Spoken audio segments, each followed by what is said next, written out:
বিসমিল্লাহির রহমানির রহিম। আসসালামু আলাইকুম। কেমন আছেন সবাই? আলহামদুলিল্লাহ আমি ভালো আছি। দোয়া করি আপনারাও ভালো থাকেন। ঈদ মোবারক।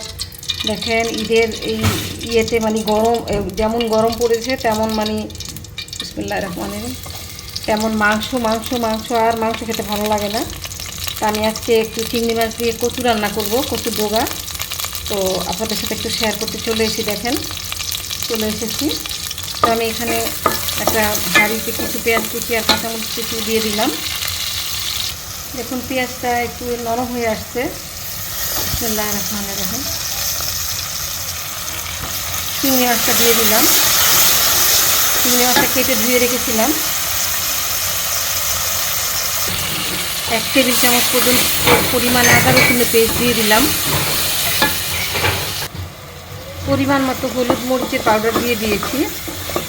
1 চা চামচ হলুদের পাউডার, আধা চা চামচ মরিচের পাউডার, যেহেতু আমি এখানে আরও কিছু মরিচ দিব আস্ত।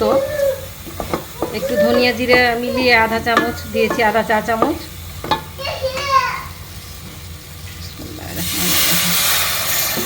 পানি দিয়ে দিলাম মাংসটা মশলাটা কষানোর জন্য।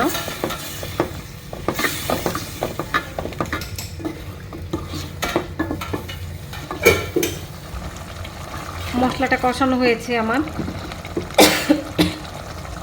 আমি কিছু নারকেল পেস্ট করে রেখেছিলাম, সামান্য আধা কাপের মতো নারকেল পেস্টটা দিয়ে দিলাম এখানে।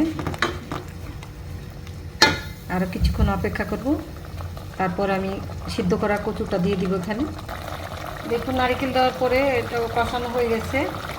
আমি এখন কচুটা ঢেলে দিব। দেখেন এখানে আমি এই কচুগুলো আমি ঈদের আগে, কোরবানি ঈদের আগে আমি এটা আমার হাজব্যান্ড নিয়ে আসছিলো, পরে কচুটা নষ্ট হয়ে যাবে।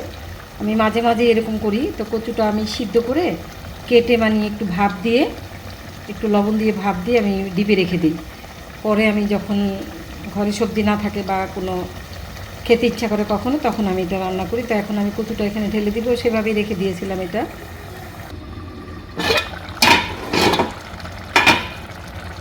দেখুন তরকারিটা হয়ে গেছে আমার। আজকে আমি এরকম একটু ঝোল রাখবো মাখা মাখা, আর আমার কচুটাও এরকম, কচুর ডগাগুলি এরকম একটু আস্তে আস্তে রেখেছি। দেখেন আমি সাধারণত একদম ভাজা ভাজা করে ফেলি, কিন্তু আজকে আমি এভাবে একটু রান্না করলাম আমাদের নোয়াখালীর স্টাইলে। চিংড়ি মাছ আর নারিকেল দিয়ে কচুর ডগা দিয়ে রান্না করলাম। তো কেমন হলো আমার আজকের এই রেসিপিটা, আপনারা ট্রাই করবেন। যদি ভালো লাগে অবশ্যই লাইক শেয়ার করবেন, কমেন্ট করে জানাবেন। ভালো থাকবেন সবাই। চুলাটাও বন্ধ করে দিব এখন। তো ভালো থাকবেন সবাই। আল্লাহ হাফেজ। আসসালামু আলাইকুম।